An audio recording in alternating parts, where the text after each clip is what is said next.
What is up, everybody? Welcome to the Seoulweaver podcast, the Seoulweaver show. It is Thursday, 9/17. Man, I'm late.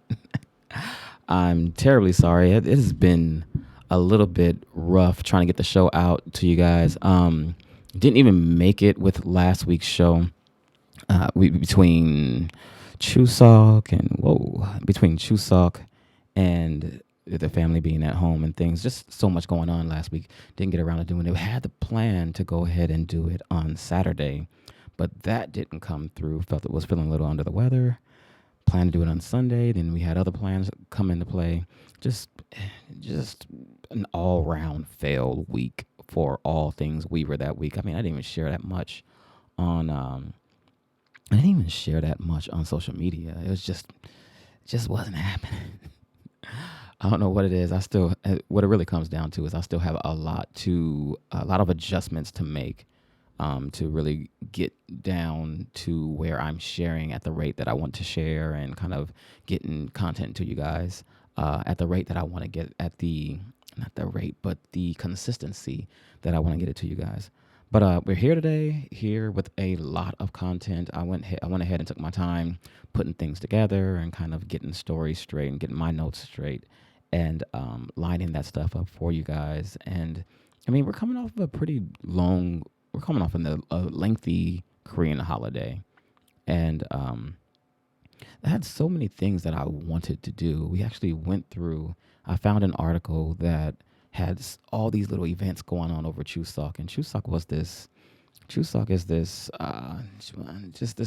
it's Korean Thanksgiving, but it's set over time. There have been other holidays that have been created, and it's a 3-day holiday set like right in between two holidays on the end. And when it falls just right, you end up with like a week off. Now, to be honest, I don't remember it being a week long ever before. Not this long, not this lengthy.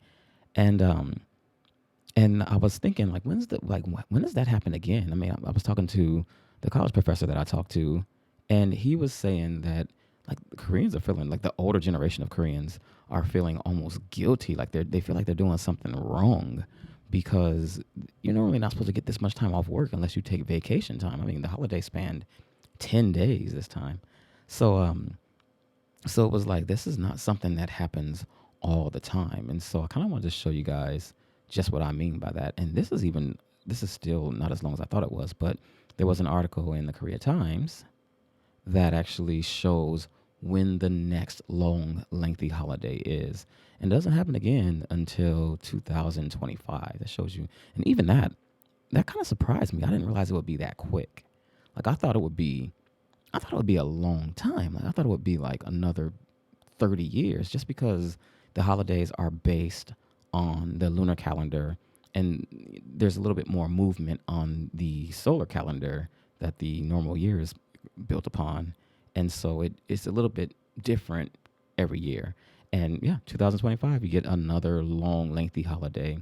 And they're expecting that, your offices and the businesses will give their workers like this Friday, the 10th of October. That's actually my anniversary off. And just because why have them come to work on Friday just to go back, away on the weekend? So yet another long holiday in 2025. I may be gone and back by that time. I don't plan on actually being here. But yeah, it doesn't come again for a while. The funny thing about Chuseok, these lengthy holidays, when it falls on a long holiday like this, and it seems to me, and I could be wrong, but it seems to me that like Westerners kind of give Koreans grief, especially in my work environment.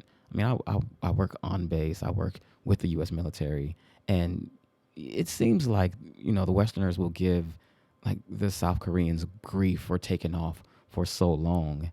And it's really kind of a surprise. And then you see it in the comments. I think even the comment on this article, something was like, it kind of insinuated that they're just trying to take extra holidays off, just this kind of mentality that they're trying to get over and get off on extra days. And I can understand that to a certain degree, but in the grand scheme of things, work-life balance here in Korea for Koreans is way worse than the average work-life balance for Westerners and Western societies, I'd say. I mean, you have your cases where that's, of course, you're going to have situations in certain jobs, certain industries where that's not the case. But by far, like I see the average Korean working for a company is putting in way more hours. Now, they're not all work, but I mean, that'll be something we talk about in the future. Sometime we'll get someone on here to kind of talk about the work structure and the work culture here in Korea. But it's, I mean, Westerners they don't spend nearly on average as many hours at the office as a Korean person does. So it's kind of crazy to hear somebody be like, yeah, you guys just want to get some time off. Like, please, these dudes me at work. I leave at 9 o'clock or I start work at 8 o'clock in the morning and get off at 5. And my wife is out there with other wives, to who are married to Koreans who work on the Korean economy. And when they see me come home at 5, they're like, why is your husband home already? He shouldn't be home until 10. My husband doesn't get home until 10, 11, 12, because they not only do they work, but then they go to Hueshik after. So even though that's like not really working, it's still almost required to be there. That culture is changing a little bit, but it's just funny to hear people make that claim. You heard me mention that the 10th, October 10th, is my anniversary. That was yesterday, the day before yesterday, excuse me. And yeah, me and Uni have been married. Me and my wife and I have been married for 11 years. And I kind of wanted to chime in about that. Oh, first, let me go over the schedule today. So for today, I kind of want to give you guys a brief rundown of what I'll be talking about. We'll start off with a quick podcast about me and the lessons I've learned from being married for 11 years. That's been a while. It's gone by like that. Then I'll jump into current events. We'll talk a little bit about how North Korea has hacked South Korea's military plans. That's comforting in these times. We'll talk a little bit about Seoul and Washington holding some strategic dialogue and like how welcoming that is, in complete contrast to the last topic. And then we're talking about a college professor who's getting a lot of backlash for some comments he made about comfort women. A little crazy. And then for the actual current events show, we'll jump into a little bit about Hangul Day and what people are saying is happening to Hangul in Korea, the Korean language, or the Korean alphabet really is Hangul, but that's basically the same thing. We'll talk a little bit about an event where you can make your own personal seal in Korea. And if you don't know what that is, stick around. We'll get to that. I'll explain what it's used for. And then we'll talk about the Korean Beer Festival, the Great Korean Beer Festival that's coming up. And I'll share that with you guys as well. All that is linked in the comments now. You don't have to worry about me saying I'll link that up in the comments, forgetting to do so because I'm so tired after doing this, after getting done with this at 10 o'clock at night or 10:30 whenever I'll get done. And that stuff's in the comments right now. So go ahead and check that out. Grab it if you want to grab it. And if you're interested in going to that event. So let's jump right in. Right into what I was saying about marriage and me and my wife being married 11 years. We got married in 2006. That's crazy, man. It does not feel like that long. And I mean, prior to marriage, Uni and I kind of went back and forth about marriage because I knew I wanted to marry Uni, but to get married after a year of being together, we were dating for a year before we got married. And in the grand scheme of things, I think on average at that time, that was kind of the point where you got married in Korea, right? That was like, it's been a year. You either get married or you stop dating. And that was a cultural difference, the first cultural difference we faced. No, not the first. Let me take that back. The first major cultural difference we faced as, when we were dating. It's just like, wait, a year? I don't know if a year is really it. You don't even really know me. And in my defense, I was worried about her really knowing me, like her really getting to know me and understanding who I am and what I bring to the table. And there's a lot of good, but there's a lot of heavy baggage too. So I was like, you sure? When we were getting married, like, you sure you want to do this, right? You're sure? You're 100% sure. But Yeah, a year in, I was just thinking like, no, we should date for a couple of years. I'm not going anywhere.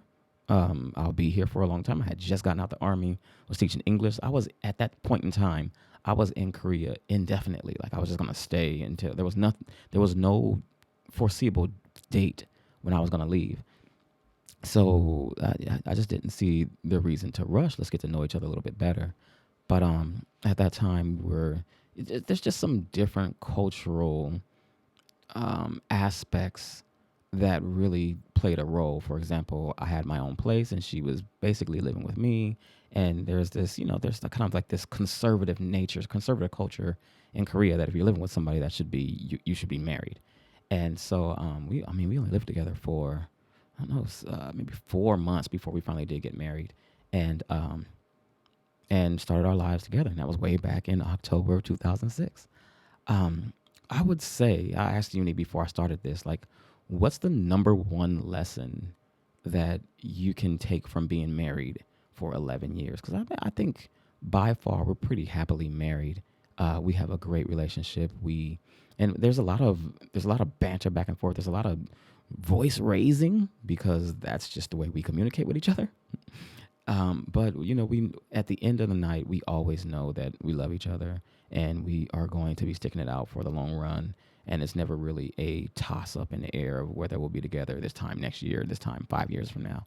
And that's a great that foundation, the rock that is our relationship, is it's it kind of flows over to our friends, flows over to the rest of our family, of course, my mother-in-law, my son, and our family is just one, and we just have this mentality that it's us, it's us against the world. Not really us against the world, but it's us, and then there's the rest of the world. And I so when I asked her, like, how can you deal with me, when I asked her, like, what is the number one lesson you've taken away from this, and she said it's understanding. Like, you have to be understanding. And I think that really does sum it up really well, because with us, with there's a lot of different barriers between being married, even when it's not intercultural, even when it's not international, even when it's not interracial. It's Marriage is a huge compromise in and of itself. That's just what it is. It's just what it by definition. That's what has to happen. And I think even when you take in consideration that you're raised by two different families, and you have two different ideas for your life, or you see your life going in two different directions. It's kind of like a huge compromise. You have to really go back, and it's just so much give and take. And it works out over time that give and take becomes easier, that give and take becomes almost routine. And I mean, I don't know, you grow, you meld as one.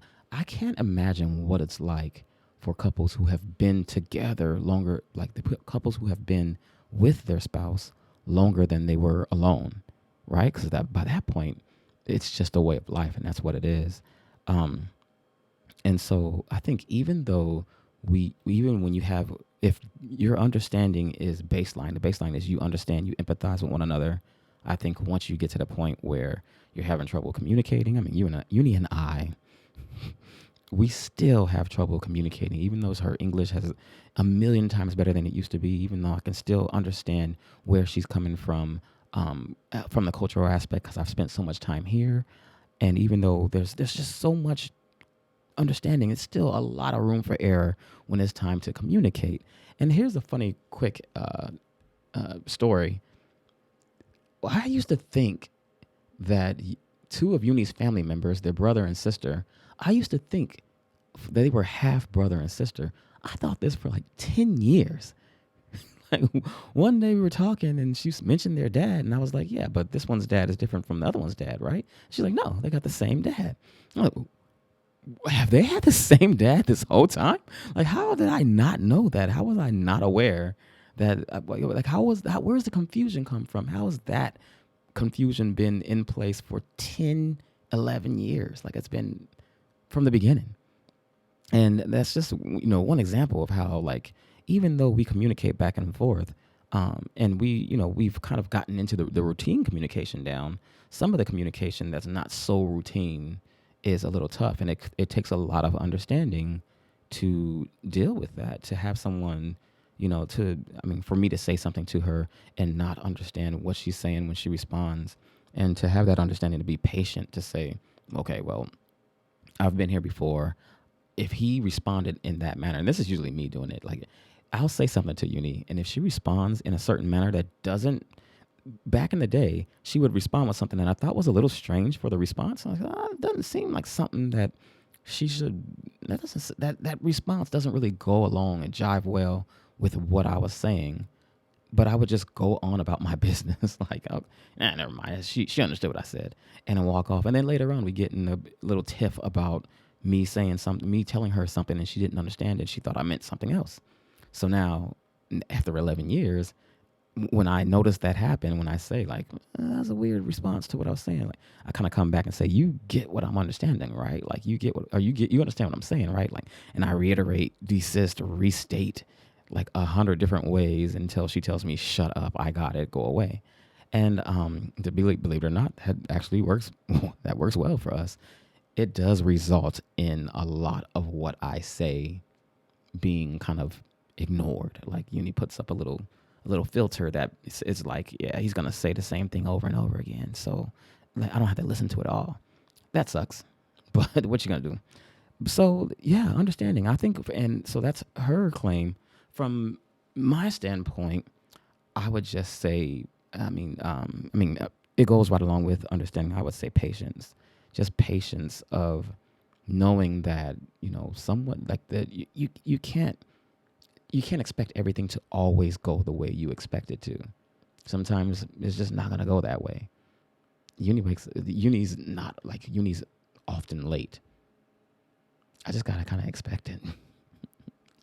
Well, when we're late, I'm not always on time either. Like, how can I say that when I started this an hour and 15 minutes late? I take that back. So I'm late, and then that's another aspect of it. Like actually looking inward to kind of see that it's not really that big of a deal. It's not really a deal breaker. I mean, keeping things in perspective, and I think that's what it really comes down to. Maybe I should change mine from patience to perspective. Like, keeping things in perspective. If it doesn't break life, it really isn't that big a deal.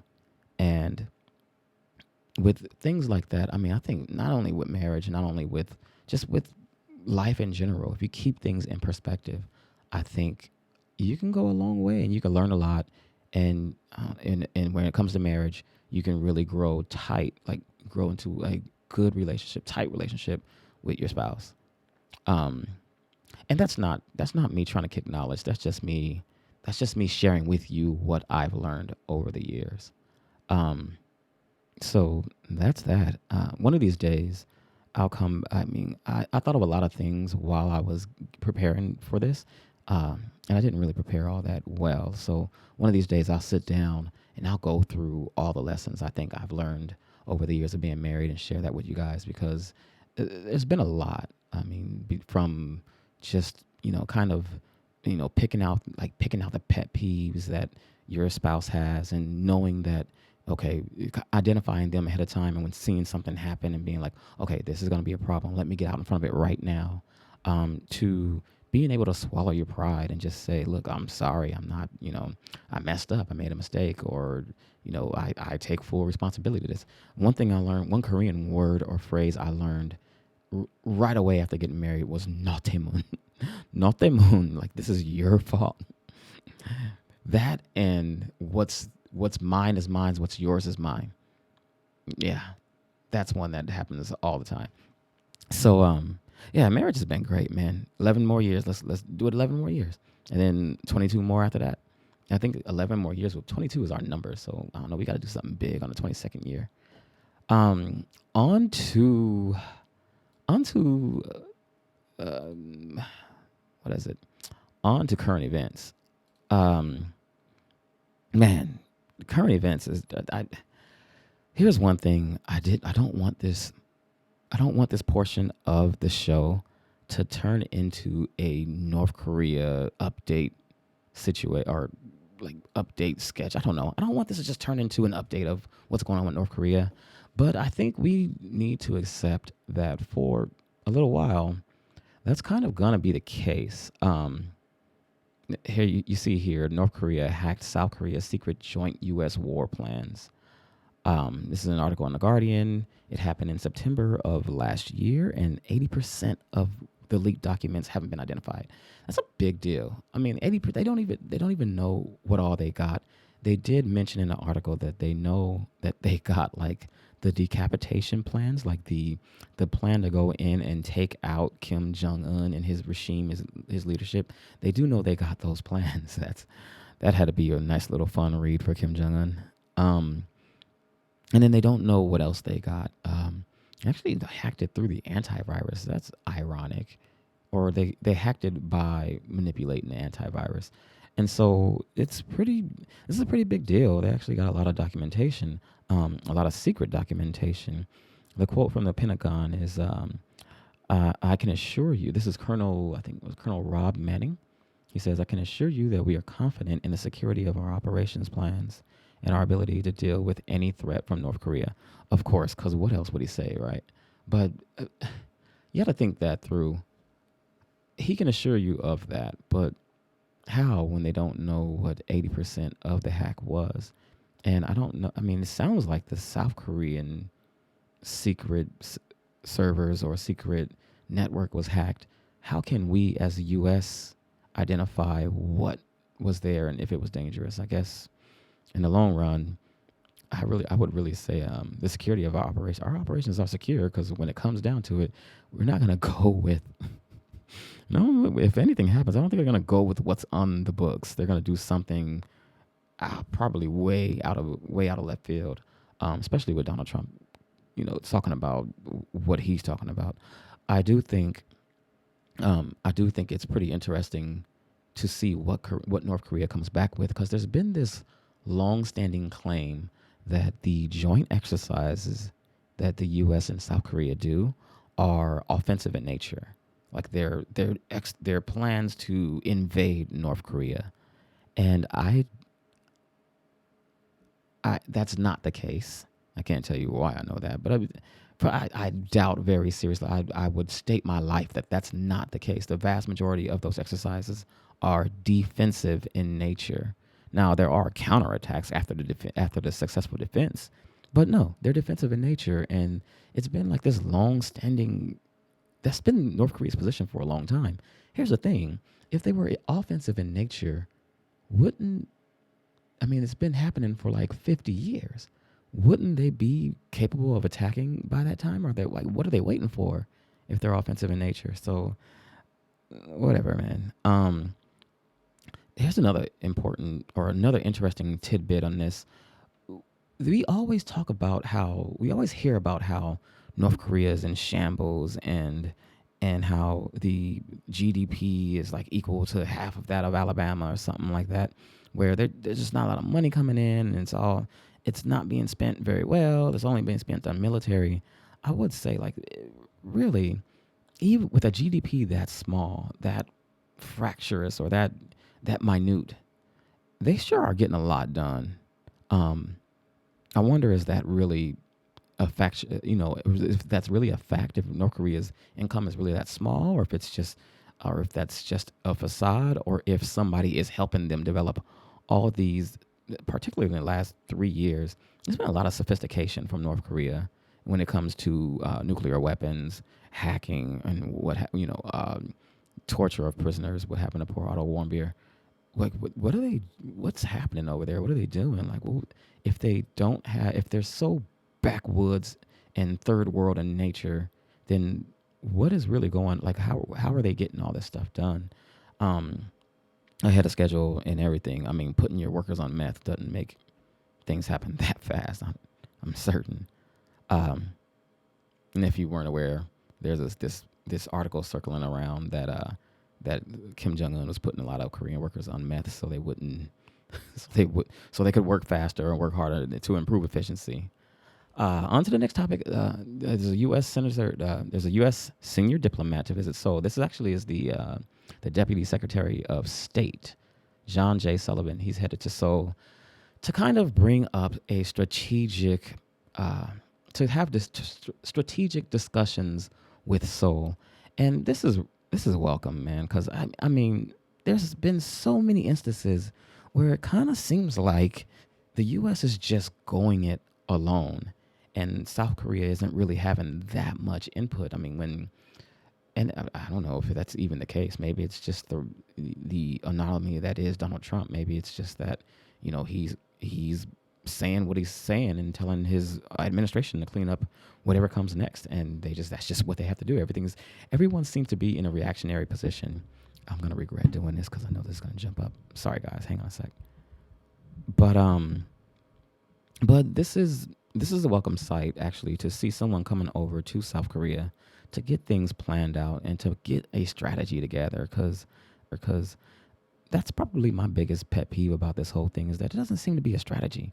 It just seems to be happening. Again, everybody seems to be reactionary. So John J. Sullivan is here to visit. He's due to visit Seoul and kind of come up with something, at least to get everyone on the same page, at least an idea of where, kind of a roadmap for where we would go forward. There's a lot of things. There's a lot of things happening in the next few months. I hear Donald Trump is scheduled to come here in early November, and I hear there's another diplomat scheduled to come here to work out other plans. To work out what the command will look like once the U.S. military kind of rearranges here and they hand command back over to Seoul. So a lot of things happening.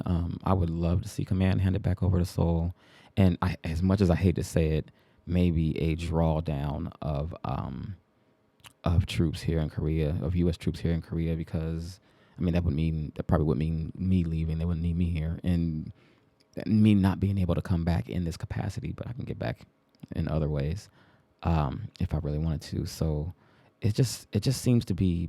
It seems like it would be less. I don't know.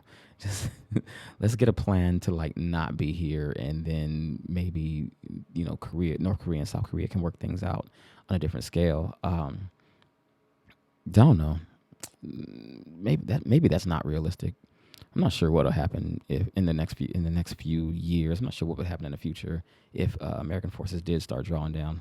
But I would look at the money that they invested here. That doesn't seem like that's something likely to happen anytime soon. Interesting take here. China asked South Koreans to evacuate due to North Korean abduction risks. So this is China asking the South Koreans who are visiting there to evacuate because they're worried about them being abducted by North Korean forces, I guess underground forces in China. Given the recent rhetoric of China due to the deployment of THAAD, this is kind of like I'm a little leery about this. Not really leery, but like it's kind of like, really, is that really what? I'm skeptical, because China seems to be pretty aggressive. It's been very aggressive to South Korea, South Korean companies, South Korean businesses, and South Korean entertainment, even to their Chinese entertainers who entertain in South Korea. There's just been a lot of flack due to the deployment of THAAD. And I talked about THAAD the week before last. I'm not going to go into it again. But, you got to wonder, maybe China's just saying all this because, I don't know, maybe they just want to make waves for South Korea and South Koreans within China. But then again, it's China. So, I mean, it's a communist country. If they really wanted them to leave, they wouldn't have to really muck around about it. They wouldn't have to put on any facade. They just say, get out. And you just go. So what reason do they have to lie? I wonder what the threat of North Korean abduction is in these other countries where there's bound to be North Koreans in there. Like, I wonder what the threat of South Koreans. There's a South Korean going to Russia in the next couple of days. I wonder, and he's going to be traveling around other countries. I wonder what the threat is to him as far as North Korean abduction is concerned. Again, North Korea seems to be getting pretty sophisticated in their operations, even regardless of how small. The death of Kim Jong-nam, I mean, that was like this planned out, elaborate plan to give him the impression that he's being in this game show or this gag reel or something like that, and they actually sprayed him with a chemical weapon that consists of two components that are nothing by themselves, but once combined, they're really, really dangerous. So, I think I would be. This is probably a valid genuine threat to South Koreans in North Korea or South Koreans in China. And again, maybe not. Maybe China's just mad, salty, overthawed. Um, This article caught my interest just because it seems like there's more implications to this in a couple of different directions. So a professor down there, I think he's in Cholang he was fired after, it says, professor sacked after blasphemous comments on Korean sex slaves. So this was a professor at a university who made a comment about the comfort women, who are a major focus between the relationship between South Korea and Japan. South Korea and Japan have been fighting over the women who were sex slaves during Japanese occupation and during World War II. Um, they've been fighting over them for a long time. They want to get some compensation. Korea wants compensation from Japan for these victims, and Japan is saying that they often claim that they've already given Korea compensation for these women. Now, whether that's adequate or not is an argument. I think it depends on who's in power, and it gets really political about what's going on with the relationship between Korea and Japan. To simplify things, the Conservative Party is pretty friendly with Japan. I'm not going to say pro-Japan because that might be a little too strong, and I can't back that up. And then the Liberal Party or the Progressive Party in Korea is they're harder on Japan. And it's funny that the Progressive Party is harder on Japan, but easier on North Korea. The Conservative Party is easier on Japan, harder on North Korea. And I'm sure there's a ton of different nuances in there in between from what I'm explaining it. But that's kind of the implication of this. So when Park Chung-hye was in power before she was impeached, she actually made plans. She's part of the Conservative Party. She made plans to accept whatever Japan's take on North Korean, or excuse me, whatever Japan's take on comfort women was. She made the plan to accept, and I may have actually officially accepted their offer of restitution for comfort women. And and the vast majority of the country seem to be against that. Maybe, and that may not be the vast majority of the country. That may just be in my bubble. It may just be from what I read. But people seem to be strongly against that notion that whatever Japan was offering at the time, and this is, I think, 2 years ago, whatever they were offering at the time wasn't enough to compensate these victims of the crimes. So that's a little context. This professor actually said something along the lines of, and I don't have the quote here, but the link is in the article, or the link to the article is in the description. You can check it out. But he said something along the lines of, these comfort women made a conscious decision to go and serve these Japanese soldiers. They knew they would be sex slaves when they got there, and they made the choice to go there and do that. And that's enough. I don't think. I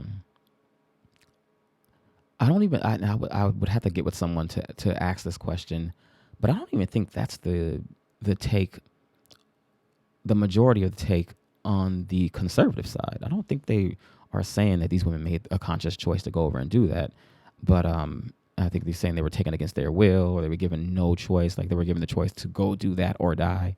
And that is kind of his take on it, was enough to get him fired. They called him in. I think 6 out of 7 of the professors on the board, or the other staff members on the board, voted to terminate him. And yeah, man, what were you thinking? Well, he actually said that during a lecture to a class, and he had another quote in there when he compared 20-year-old Korean women today to a soccer ball that's being kicked around between 20 guys. It's just, I don't know. He's like from what I've heard of those few supporters of Park Chung Hee still here in Korea. He sounds like one of them. I don't know. Maybe he's not, but they that kind of sounds like the way they react to things or their take on things. Or from what I've heard, the older down south um, population probably they seem to be still pro President Park despite her impeachment.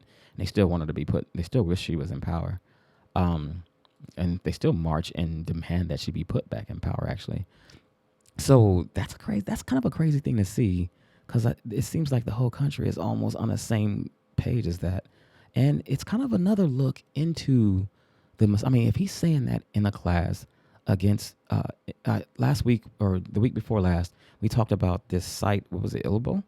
This website that's kind of like Korea's version of 4chan, where you can see like the growing misogyny in Korea and the way young men are starting to develop a lot of hate for young women in Korea, not on a grand scale. And I talked about that in the last session, so you can go back and check that out. I don't want to rehash that here, but you can kind of see where it comes from if they're getting messages like this in college courses in during lectures in class. Like it's almost feeding it, or maybe it's kind of grown to the point where it's actually affecting the staff. So maybe it's not as new as we think. I mean, this professor was, I think he was 50 years old. Not necessarily sure, but wow, yeah, man, yeah, you're gonna get fired. I think you could have saw that coming. I'm always amazed when I see like somebody do something that even I, as a foreigner, can kind of see. Like, well, you're gonna lose your job. What were you thinking? But enough about that. Maybe I don't know. Maybe he's got a good reason. So that's all. That's gonna do it for the actual current events and news articles and stuff. Let's move on to articles that were shared on social media that I thought were more aligned with social. So and then we'll go ahead and close out. So I mentioned that it was a long holiday, and that Chuseok is set in between two holidays.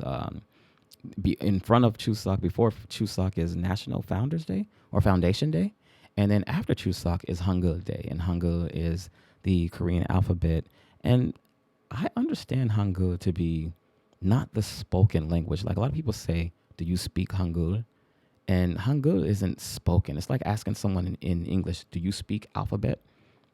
Like no, like I speak English. So you speak Korean. Like when they ask you, do you speak Korean in the Korean language, they say Hanguk mal haseyo. Like do you speak Hanguk mal? And you write in Hangul. So Hangul Day is kind of one of those days that's being somewhat forgotten. I think people are. I mean, there are like little celebrations. Maybe the holiday itself isn't being forgotten. And okay, so let me back up. So this article is about how Hangul is being somewhat destroyed by the overuse of English, and it picks this Hangul Day to kind of highlight how that's happening. And it talked a little bit about Naver magazine or Naver websites and things like that. All these websites that normally have like, there's a lot of English in Korea. Like you have to be honest. There's a lot of English. Like every street sign is like in both languages. A lot of the signs that you see are in both languages. There's only select areas like in Sadong where like you have to write things in Hangul, and all the signs must be in Hangul. And I was wondering why I saw that Starbucks in Hangul. I was like, that's the first Starbucks I ever seen in Hangul. But like the Konglish mentality or the Konglish culture is pretty much taken over. The article claims that Konglish culture is taking over Hangul. I think it's far from that. That's not really what's going on. But I think it is a valid concern that there is a lot of English or like Koreanized English words replacing Korean words, the original Korean word. And just to give you an idea of it, my wife's uncle is a taxi driver. He called her up one day because foreigners got in a car speaking English, but they wanted to go to a convention center, and they were telling him the Korean name for the convention center, and he couldn't understand what they were saying because they call it that area convention center, like in Korean, like convention convention center. Like they they romanize it out or they sound it out with Korean characters, and they don't use the Korean word for it anymore. And it's crazy that you can get in the car, say something to somebody in or say something to a Korean person in Korean, and they'd understand you better if you were to try to say it in English. And that's just one example. I mean, you see it all over the place. You see it, and there's a bunch of examples in this article. Ironically, the interesting examples in this article, what made me actually pick this article to talk about, is that there's actual like the actual events, the festivals on Hangul Day, like they had like English titles of the festival, or they had English titles of what it was called. So you couldn't really tell what it was and what it was celebrating, what it was about, because they didn't put the word in Korean. They put the word, it's like, again, Koreanized English was used. And so it goes on to talk about how, this is kind of like this, like English is deemed as this sophisticated language. And when people put things in English, then it's kind of like pandering to like the snobs of, I don't know, of the society or whatever. So, and that's the reason it's being done. I don't know if it's all that. I don't think people just think it's cool to put stuff in English. And I don't know. I think the point is valid. You see a lot. You probably see too much English here in Korea, and it would be nice to. I wouldn't think anything bad about Korea if they were to start kind of returning to more usage of their own language. You actually saw something similar like this. You see this a lot in France too. Like there's an actual commission, and I'm sure this happens all over the world, but there's an actual commission in France that kind of like tries to conserve and protect the French language. And it was like this big story circling at the beginning of the year, maybe at the end of last year, where they were talking about how the word hashtag, they don't want people to call it a hashtag in France. They wanted to call it like jour space G or something like that. I don't know what it was, but it was like the French word for the pound sign. And the crazy thing is, since it's got a space in it, you couldn't hashtag it because it's like 3 characters space 3 other characters, and the space breaks the hashtag. I don't know. I think that's probably overusage of, or like probably you could focus on more things other than that. I think, like for example, if you call the Eiffel Tower in France, I hear people won't know what you're talking about because they don't call it the Eiffel Tower. So I think this is a valid claim, and again, it wouldn't bother me one bit if Koreans went back to kind of using, or if the culture kind of went back to like using in Korean for everything, or using Korean more often than just using that English romanization or whatever, Hangulization less. Here's something that's pretty cool. So if you don't know, I mentioned this earlier, seal making. There's a seal making event tomorrow, October 13th, 2 p.m. to 4 p.m. at the National Museum of Korea. If you haven't noticed, Koreans usually don't sign documentation. They don't have signatures like we do in the Western world. They have stamps, and they're stamps that are like their family stamp or their personal stamp, their family seal, and they use that stamp instead of signatures. So if you ever sign for something, for example, when we go sign for my lease, for rent or for our apartment, I'm signing the paper, but my landlord has a little red stamp that he uses, checks in it, stamps it, and that's his signature. That's equal to his signature. Uni's got the same thing. Uni's mom's got a different stamp, and it's part of me is like, that's pretty cool, man. I want one of those stamps. Well, for those of you who are free at 2 p.m. to 4 p.m. on October 13th, you can go get one, and it's like free. You make your own seal. I really want to go do that. I wonder if I can sneak away. Where's the National Museum of Korea? I wonder if I can get my supervisor to kind of let me go off and do that. Now, you do have to, it does say, I don't have all the details on this, but it does say you need to bring your alien registration card. And so this is for people who are actually in Korea with a alien registration card.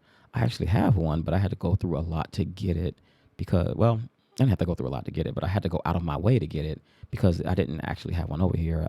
I just came over with my passport, and I wasn't required to get one because I got SOFA status, but I do have one, and I would like to get one of these made before I head home, before I leave Korea, and kind of keep it as a seal. One interesting thing about these though is that if somebody gets a hold of yours, they can use it to like take over your like this like the ultimate identity theft to get a hold of this thing and start taking over people's stuff and signing people's things over to yourself just because you have that stamp. Like as long as that's seal, long just because you have that seal. So it sometimes it seems a little dangerous, but you have to safeguard it with you have to take care of it. You have to take care of it. I wonder how they double check it. That's pretty interesting. In any case, I'm gonna get one made before I go, so you'll hear me talk about this again and share. You'll hear me share this, or you'll see me share it in the Seoulweaver Facebook group when I go get mine done. And lastly, but definitely not least, GKBF, the Great Korean Beer Festival. They actually went to one of these on the Han River down there at Banpo, maybe just a couple of months ago. I'm so glad they do this often. This is taking place at the end of the month. It looks like it even has a Halloween-ish theme to it. What I've noticed, it's basically like Food Truck Friday with beer. And so they had like, we went to this, like it had a bunch of food trucks, and there you're starting to see food trucks in a lot of different places here in Seoul, particularly down there on the Han River. But this is going to be in Yongsan, from what I understand. Yeah, Yongsan Cheongjasanga. Oh, it's in Yongsan Electronic Market. Wow, that's right. That's right around the corner from the house. Yeah, I'm gonna go to this, man. I'm gonna be there for a long time. But they had what they did have. They had the food trucks on one end, and then they had like the beer vendors, like craft beer, good craft beer on the other end. So if you like craft beer and you're a fan of like the explosion of craft beer that you're seeing here in Korea, you'll see like Playground and what was that Brewdog and all these emerging I forgot the word, breweries, all these emerging breweries. They're there like just selling small cups of beer for like 3,000 won or 5,000 won or something like that, and you can get yourself some beer, get yourself some food, and walk around. I'm not sure how well this is going to run at Electronic Market. I'm not sure where it'll be. It says iPark Mall, so maybe it'll be in that back area where they're developing it. But I'll definitely, you're going to see this. Like if you want to know what this looks like and you can't make it and you want to see if you want to make the next one, follow us on Instagram, because I'm probably going to live stream it because I'm going to go there with my boy Shenard, and the wife is probably going to go there. We're going to take the kids there, have a good time, get some good food, drink some good beer, and then walk home. I ain't going to drive to this. That's a happy little gym that we ran across there. So that's all I got, guys. I'm going to go ahead and get out of here. Thank you for joining me. Thank you for checking out this video. Appreciate you, X. Thanks for the congratulations. Yeah, man. That went by fast. Jeffrey Boyd. I wonder what the original strategy was. I wonder what he's talking about. If you're still there, let me know, man. Didn't catch that until just now because I was looking at all the slides that I had. In any case, I'm gonna get out of here, guys. Thank you so much for joining me. Be sure to follow us on Instagram, on Twitter at Seoulweaver, and check us out in the Seoulweaver's Facebook group. A lot of things are gonna be shared there. That's where I share like everything that I do that's career related. A lot of the articles that I don't cover here, they do get shared there, and I want to see some back and forth among you guys there. So join us if you want to head us over there. Yeah, good. The beer is pretty good. Yeah. I'm going to have some people on that are part of, I see you there, Christy. I'm going to have some people on that are part of a beer distillery company where they teach you how to like brew beer. What up, X? And I'm going to have a conversation. They teach you how to brew beer. These guys focus on makgeolli, but they've been here for a long time, and they've experienced the beer culture over the years. You had really, really bad beer in Korea for a long period of time. And then, it's 9 a.m. in the East Coast. That's so crazy. And then like you went through this transition period where they changed the laws up, and all of a sudden you've got like craft beer just exploding out. And I came over here when I was 19, so I didn't get to experience craft beer in the States before I came over. I just went back and in 2010 for a year and a half, and in Arizona, and it was like, oh my god, like all of a sudden, all this great beer was there, and I never drank any good beer before I got over there. So I mean, I love the fact that they have good beer here now. So yeah, stay tuned, guys. We'll be back next week with another episode of the Seoulweaver Show. Let me know what you guys think in the comments about the live format. If I need to change anything up, if I should maybe make more notes, or if you want to hear more about certain articles, if you want to hear less about North Korea, I'll react to what you guys ask me for. So stay tuned. We'll see you next week. Till then, join us in social media. I'll see you guys around. Stay interlaced. Have a good one.